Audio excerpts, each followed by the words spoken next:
Hello बच्चों, आज हम एक डिजीज को डिस्कस करने वाले हैं। क्लास 12th में एनसीईआरटी बायोलॉजी में ये टॉपिक दिया है फिनाइल कीटोन यूरिया। तो इसको हम समझेंगे बेटा, बहुत कम समय में मैक्सिमम बातें इसकी पढ़ने की कोशिश करेंगे। तो शुरू कर दें।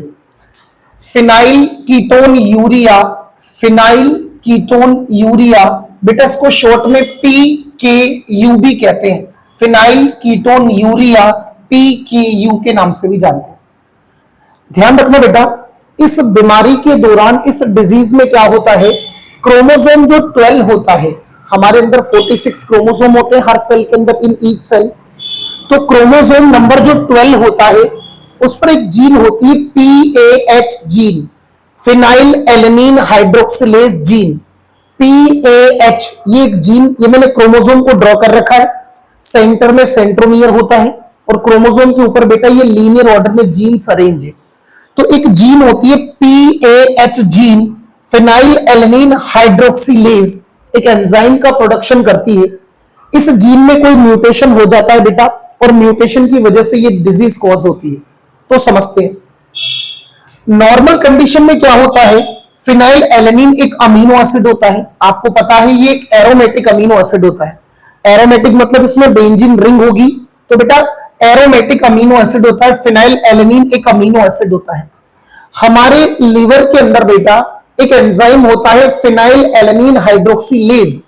फिनाइल एलेनिन हाइड्रोक्सिलेज ये एंजाइम प्रोड्यूस होता है बेटा लीवर के अंदर, और इस फिनाइल एलेनिन अमीनो एसिड को बदला जाता है टायरोसिन एक दूसरे अमीनो एसिड में।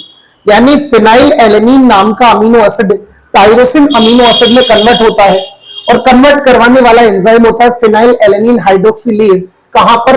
लीवर के अंदर।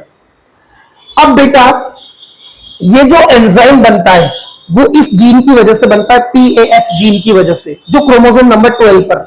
इस जीन में म्यूटेशन होगा और बीमारी हो जाएगी फिनाइल कीटोन यूरिया। आपको पता है 12 क्रोमोसोम ऑटोसोम होता है, मैं X और Y तो बोल नहीं रहा। तो ये ऑटोसोमल लिंक्ड रिसेसिव डिजीज है, मतलब इस बीमारी, इस डिजीज का लेना देना ऑटोसोम क्रोमोसोम से है। Autosome chromosome number 12 autosomal linked से जुड़ी हुई है, रिसेसिव डिजीज है। आप जानते भी हो बेटा मैक्सिमम बीमारियां रिसेसिव होती है। अगर कोई बीमारी डोमिनेंट होती है तो बड़ी दिक्कत वाली बात होती है बच्चों।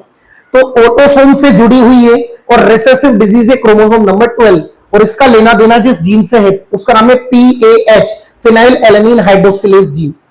बेटा नॉर्मल कंडीशन में फिनाइल एलेनिन कन्वर्ट होता है टायरोसिन के अंदर लीवर में, और कन्वर्ट करवाने वाला एंजाइम होता है phenyl alanine hydroxylase. But mutation की वजह से इस एंजाइम का प्रोडक्शन नहीं होता। तो ये जो फिनाइल एलेनिन है बेटा, ये बॉडी में इसका अमाउंट क्वांटिटी बढ़ेगी और ये कन्वर्ट हो जाएगा फिनाइल पायरुविक एसिड के अंदर, और कुछ इसके डेरिवेटिव्स भी बनते हैं। एक सेकंड बेटा देखो, तो ये फिनाइल एलेनिन बॉडी में धीरे धीरे एक्यूमुलेट होगा, इसकी मात्रा क्वांटिटी बढ़ेगी और ये दूसरे प्रोडक्ट में बदलेगा, दूसरे सब्सटेंसेस के अंदर फिनाइल पायरुविक एसिड में बदल गया। इससे रिलेटेड कुछ डेरिवेटिव्स कीटोन बॉडीज वगैरह इनमें बदल जाता है। धीरे धीरे बॉडी के अंदर जब ये phenyl pyruvic acid, ketone bodies और इसके डेरिवेटिव्स इकट्ठा होने लगते हैं तो ये ब्लड के साथ ब्रेन में एक्यूमुलेट होने लगते हैं बेटा, और बड़ी दिक्कत वाली बात है। आप इस वीडियो के थंबनेल में देखना, ब्रेन का डायग्राम है बेटा, एक्यूमुलेशन से ब्रेन अफेक्टेड होता है बच्चों।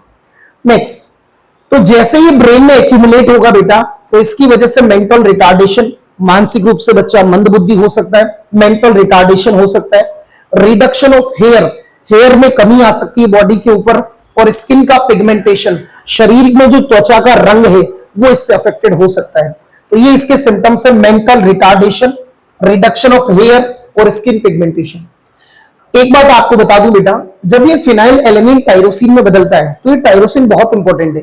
हमारी स्किन में जो स्किन का कलर होता है वो मेलेनिन पिगमेंट की वजह से होता है, तो मेलेनिन वगैरह को बनाने में टायरोसिन का इंपॉर्टेंट रोल होता है। इसके अलावा अगर आपने 11th क्लास में एनसीईआरटी को ढंग से पढ़ा है तो आपको पता होगा थायराइड ग्लैंड के जो हार्मोन्स होते हैं T3 और T4, थायरोक्सिन वगैरह, उनका प्रोडक्शन करने में, उनको बनाने में टायरोसिन काम आता है। एक न्यूरोट्रांसमीटर होता है डोपामीन, आप जानते हो हमारे प्लेजर, हमें जो खुशी वगैरह होती है, हमारी जो कई सारी फीलिंग्स होती है उनको कंट्रोल करता है डोपामीन। तो बेटा डोपामीन को बनाने में इसका रोल होता है, और साथ में एड्रिनलिन और नोर एड्रिनलिन। मैंने 4 इंपॉर्टेंट फंक्शन बोले, आप ध्यान देना मेरी बात पर बेटा। टायरोसिन मेलेनिन को बनाता है ताकि स्किन का पिगमेंटेशन यहां पर आ भी रहा है बच्चों, अरे आ रहा है। नेक्स्ट इसके बाद में मैंने बोला डोपामीन का सिक्रीशन होगा, डोपामीन को बनाएगा, एड्रेनलिन, नोर एड्रेनलिन और थायराइड ग्लैंड के हार्मोन्स वगैरह को बनाने में ये काम आता है। समझ में आई बात? तो ये छोटी सी बीमारी थी फिनाइल कीटोन यूरिया। अच्छा, इसका नाम ये क्यों पड़ा? क्योंकि बेटा ये जो फिनाइल पायरुविक एसिड है और कुछ कीटोन बॉडीज, इनको किडनी एब्जॉर्ब तो करती नहीं है, तो फिर ये यूरिन के साथ, पेशाब के साथ यूरिया की फॉर्म में बाहर निकलते हैं। इस वजह से बीमारी का नाम है फिनाइल कीटोन यूरिया, PKU। ऐसा कहा जाता है बेटा कि कहीं के प्रॉब्लम होती है तो वो टायरोसिन को डायरेक्ट भी कंज्यूम करते हैं।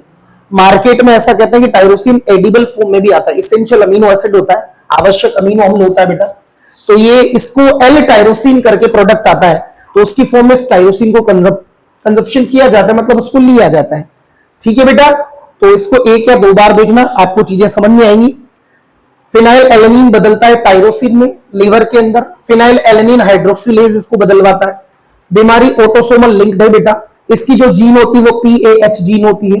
टायरोसिन का फंक्शन मेलानिन का फॉर्मेशन करता है, डोपामाइन या डोपामीन, इसके अलावा थायराइड के हार्मोन और एड्रेनलिन और नॉर एड्रेनलिन। और मेन बेटा मैंने जहां तक देखा है वो बात तो सही है कि यूरिया के साथ, लेकिन इसमें मेंटली काफी ज्यादा अफेक्ट होते हैं बच्चे। समझ में आई बेटा? तो ये था वीडियो फिनाइल कीटोन यूरिया के ऊपर।